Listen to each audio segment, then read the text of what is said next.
سر تن سے جدا اور جان سے مارنے کی اور خون خرابہ کرنے کی، میں اپنا بیان واپس لوں گی، ہمارے آقا محمد صلی اللہ علیہ وآلہ وسلم اس کائنات کی وہ مبارک ہستی ہیں کہ جن پر اللہ رب العزت بذات خود درود بھیجتا ہے، اور قرآن کریم میں بھی مومنین کو رسول اللہ صلی اللہ علیہ وآلہ وسلم پر درود و سلام بھیجنے کی تاکید فرمائی گئی۔ ایک جگہ ارشاد فرمایا وَرَفَعْنَا لَكَ ذِكْرَكَ، کہ ہم نے آپ کے ذکر کو بلند کر دیا۔ تو پھر ایک بات تو طے ہو گئی کہ جن کی عزت و حرمت کی ذمہ داری اللہ رب العزت نے خود لے لی، تو پھر ان کی شان میں کون کمی کر سکتا ہے۔ لیکن دین اسلام سے بغض رکھنے والے اور مسلمانوں کو تکلیف پہنچانے کا مشن رکھنے والے بدبخت اکثر رسول کریم صلی اللہ علیہ وآلہ وسلم کی مقدس ہستی پر رقیق حملے کرتے ہی رہتے ہیں، اور اسی سلسلے کی حالیہ کڑی تھی ہندوستان کے حکمران جماعت بھارتیہ جنتا پارٹی کی ترجمان نپور شرما۔ اس مولانا نے نیشنل ٹی وی پر بیٹھ کر رسول کریم صلی اللہ علیہ وآلہ وسلم کی ذات اقدس کے بارے میں نازیبا کلمات کہے اور دنیا بھر کے اربوں مسلمانوں کی دل آزاری کی۔ اگرچہ ہندوستان کی اس مولانا کے خلاف دنیا بھر کے مسلمانوں نے بھرپور احتجاج کیا اور باقاعدہ ہندوستان کو اس بات پر معافی بھی مانگنی پڑی، لیکن اپنی آج کی ویڈیو میں ہم آپ کو بتائیں گے کہ کس طرح اللہ رب العزت نے اپنے پیارے حبیب کی شان میں گستاخی کا بدلہ خود لیا ہے۔ لیکن دوستو پیشتر اس کے کہ ہم تفصیلات میں جائیں، آپ سے گزارش ہے کہ ریڈ بٹن پر کلک کر کے ہمارے چینل کے سبسکرائبر ضرور بنیے تاکہ تازہ ترین خبروں پر بلاگ تجزیے اور تبصرے آپ تک ڈیلی پہنچتے رہیں۔ خواتین حضرات، چند روز پیشتر بھارت کی حکمران جماعت بھارتیہ جنتا پارٹی کے دو انتہائی متعصب عہدیداران نپور شرما اور نوین کمار نے ایک ٹیلی ویژن چینل پر بحث و تکرار کے دوران ہمارے پیارے آقا حضرت محمد صلی اللہ علیہ وآلہ وسلم کی شان میں گستاخی کرتے ہوئے چند نازیبا کلمات کہے۔ اس ناپاک جسارت میں دونوں ملونوں نے نبی کریم صلی اللہ علیہ وآلہ وسلم، ام المومنین حضرت عائشہ صدیقہ رضی اللہ تعالی عنہا اور واقعہ معراج کے بارے میں ہرزہ سرائی کی۔ دوستو یہ کوئی پہلا موقع نہیں ہے کہ جب کسی نے مسلمانوں سے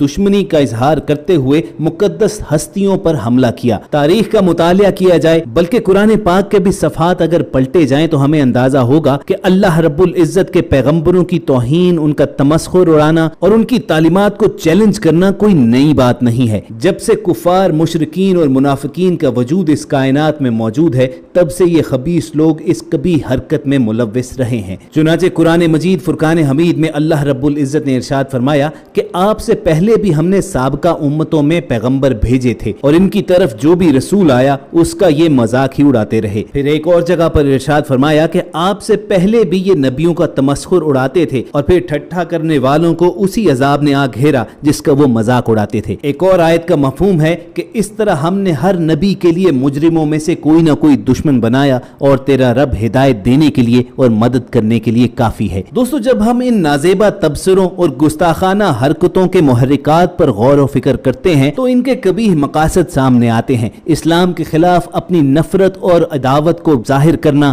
جھوٹا پروپیگنڈا اور زہر اگل کر لوگوں کو اسلام سے بدظن کرنا، مسلمانوں کے جذبات کو ٹھیس پہنچا کر انہیں اشتعال دلا کر اپنے مذموم مقاصد حاصل کرنا اور دنیا کے سامنے یہ ظاہر کرنا کہ مسلمان ایک دہشت پسند قوم ہیں۔ افسوس کی بات یہ ہے کہ یہ لوگ بظاہر اپنے مذموم مقاصد میں کامیاب ہوتے نظر بھی آتے ہیں۔ مسلمان بحیثیت امت خاصے کمزور ہیں، معاشی اور سیاسی طور پر منتشر ہیں، وہ عددی اعتبار میں قابل ذکر ہونے کے باوجود دنیا کو کنٹرول کرنے کی پوزیشن میں نہیں ہے، لیکن ضرورت اس امر کی ہے کہ مسلمان بحیثیت امت متحد ہو کر اپنے تمام وسائل کو استعمال میں لاتے ہوئے دنیا کو رسول کریم صلی اللہ علیہ وآلہ وسلم کی سیرت اور زندگی سے آگاہ کرے، تاکہ دنیا کو یہ خبر ہو سکے کہ جس نبی کی اہانت کی جا رہی ہے ان کا اصل مقام و مرتبہ کیا ہے اور وہ کیسی مثالی زندگی گزارتے تھے۔ اپنے پیارے آقا حضرت محمد صلی اللہ علیہ وآلہ وسلم کی حیات مبارکہ کا مطالعہ کریں اور مدلل انداز میں ان کے خلاف بولنے والوں اور ان پر اعتراضات اٹھانے والوں کو بہترین جواب دیں۔ یہ جان لیجئے کہ علم کو مومن کی گمشدہ میراث کہا گیا ہے، اور جب نبی کریم صلی اللہ علیہ وآلہ وسلم کی زندگی میں کفار ان کے خلاف بولا کرتے تھے تو آپ صلی اللہ علیہ وآلہ وسلم حضرت حسان بن ثابت رضی اللہ تعالی عنہ کو یہ حکم دیا کرتے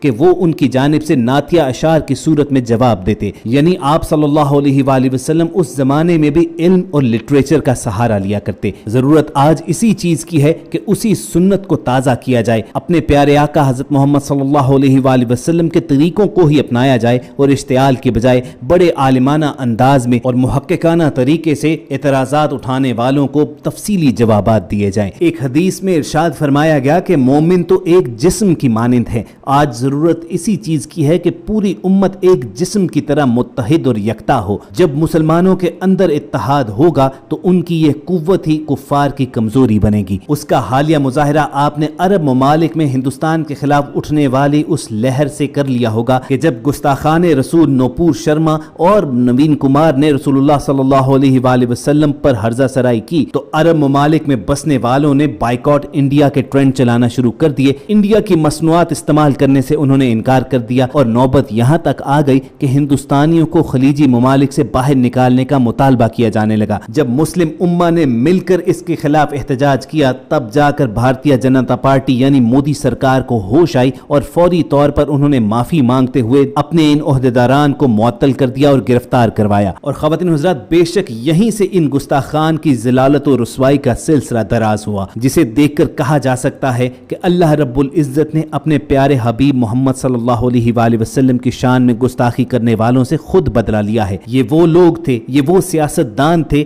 جو کل تک بظاہر انتہائی کامیاب نظر آتے تھے، ان کے اشاروں پر سرکاریں گھوما کرتی تھیں، یہ لوگ اپنے اپنے علاقوں میں اپنی دہشت اور اپنی دھاک بٹھایا کرتے تھے، لیکن پھر جس روز انہوں نے نبی کریم صلی اللہ علیہ وآلہ وسلم کے خلاف بولنے کی جسارت کی اسی روز سے ان کی زوال کا سلسلہ شروع ہوا۔ یہ لوگ منہ چھپاتے پھرتے تھے کہ کہیں کوئی عاشق انہیں جہنم واصل نہ کر دے۔ ان لوگوں کو اپنی جس حکومت پر بہت گھمنڈ، بہت ناز تھا، اسی حکومت نے انہیں معطل کر دیا، ان کے نیچے سے کرسی کھینچ لی گئی، انہیں گرفتار کروا دیا گیا، حتیٰ کہ ان کے اپنے ملک ہی سے غیر مسلموں تک نے انہیں ذہنی مریض قرار دینا شروع کر دیا اور خود ان کی اپنی حکومت نے انہیں جنونی پاگل اور نفسیاتی مریض کہہ کر اقتدار کے ایوانوں سے نکال باہر کیا۔ اپنی یہ ذلالت، اپنی یہ تنہائی دیکھ کر تو کہا یہ جا رہا ہے کہ نوپور شرما ذہنی طور پر اس صدمے کو برداشت ہی نہیں کر پائی ہے اور ایک پرسرار بیماری میں مبتلا ہوتی چلی گئی ہے۔ اس مولانا کا ذہنی توازن تک بگڑ رہا ہے، یہ بیٹھے بیٹھے اچانک چیخیں مارنا شروع ہو جاتی ہے۔ میڈیکل بورڈ کے مطابق اسے ہر لمحہ یہ احساس رہتا ہے کہ اس کی زندگی کا خاتمہ کوئی نہ کوئی آ کر دے گا اور اسی ڈر اور خوف کی وجہ سے یہ اپنے آپ کو چار دیواری میں قید کیے ہوئے ہے۔ دیکھنے والے تو یہ بھی کہتے ہیں کہ اس کی مینٹل کنڈیشن ہی نہیں بلکہ اس کی شکل تک بگڑ رہی ہے اور اس کی حالت دن بدن خراب سے خراب تر ہوتی چلی جا رہی ہے۔ ایک لحاظ سے دیکھا جائے تو ابھی تو اسے کسی قسم کی سزا کا سامنا بھی نہیں کرنا پڑا ہے۔ مودی سرکار نے اگرچہ اسے اقتدار کے ایوان سے باہر نکالا تو ہے، لیکن اندر خانے اسے مکمل حمایت کا یقین بھی دلاتے ہوں گے، تو پھر خواتین و حضرات یقیناً یہ اللہ تعالیٰ کی طرف سے اس پر اترا جانے والا عذاب شدید ہی ہے کہ جس کے باعث اس کی یہ حالت ہو چکی ہے۔ اور بلا شبہ یہ کہا جا سکتا ہے کہ اللہ رب العزت نے اس مولانا سے اپنے حبیب کی گستاخی کا خود بدلہ لیا ہے۔ یاد رکھیے کہ دین یا دین کے کسی شعیرہ سے مذاق بہت بڑا گناہ،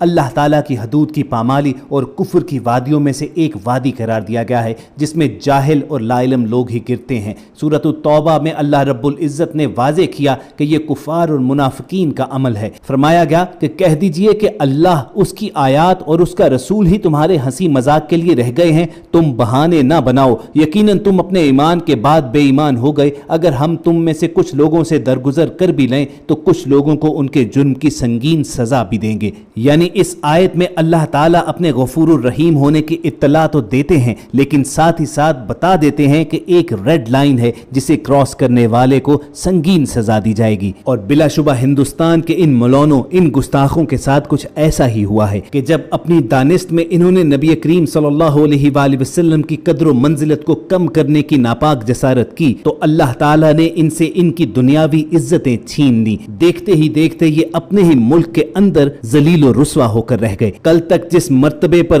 جس اقتدار کے عہدے پر انہیں ناز تھا وہ ان سے چھن گیا اور اپنی حکومت نے ہی انہیں پسے زندہ کر دیا، ان کے خلاف مقدمے قائم کر دیے گئے۔ ان کو تو چھوڑیے، جس حکومت کا یہ حصہ تھے اسے اپنے ملک کے لالے پڑ گئے کیونکہ دنیا بھر میں مسلمانوں نے انڈیا کی مصنوعات کا بائیکاٹ کا اعلان کر دیا۔ اور ذرا سوچئے کہ وہ قوم جو 1.5 ارب کے قریب ہو، وہ اگر کسی خاص ملک سے تجارتی بائیکاٹ کر دے تو اس ملک کی اکانومی کا کیا حشر ہوگا۔ بلا شبہ ان تمام واقعات کے اندر نہ صرف کفار کے لیے بلکہ خود مسلمانوں کے لیے بھی بہت سے پیغام پوشیدہ ہیں کہ اگر وہ متحد ہو کر ایک اسٹریٹجی پر عمل کریں تو دشمنان اسلام ان کے سامنے گھٹنے ٹیکنے پر مجبور ہو جائیں گے۔ باقی رہی بات نبی کریم صلی اللہ علیہ وآلہ وسلم کی عزت و حرمت کی، تو اس کی ذمہ داری خود اللہ رب العزت نے لے رکھی ہے، جیسا کہ ہم نے ویڈیو کے شروع میں آپ کو بتایا کہ خود قرآن پاک میں ارشاد فرما دیا گیا کہ ہم نے آپ کے ذکر کو بلند کر دیا، اور جس ہستی پر خود اللہ اور اس کے فرشتے درود بھیجتے ہوں تو اس کی شان کو کوئی کیا کم کر سکتا ہے۔ اپنے تمام دیکھنے اور سننے والوں سے بھی ہم گزارش کریں گے کہ آپ ایک بار رسول کریم صلی اللہ علیہ وآلہ وسلم کی شان اقدس میں درود پاک کا ہدیہ پیش کر کے کمنٹ سیکشن میں ڈن ضرور لکھیے۔ ہماری کوشش ہوگی کہ اس حوالے سے وقتاً فوقتاً آپ کو اپڈیٹ کرتے رہیں، اور یہ ویڈیوز حاصل کرنے کے لیے آپ ریڈ بٹن پر کلک کر کے اور بیل آئیکن کو پریس کر کے ہمارے چینل کے سبسکرائبرز بنیے۔ جلد آپ سے دوبارہ ملاقات ہوگی۔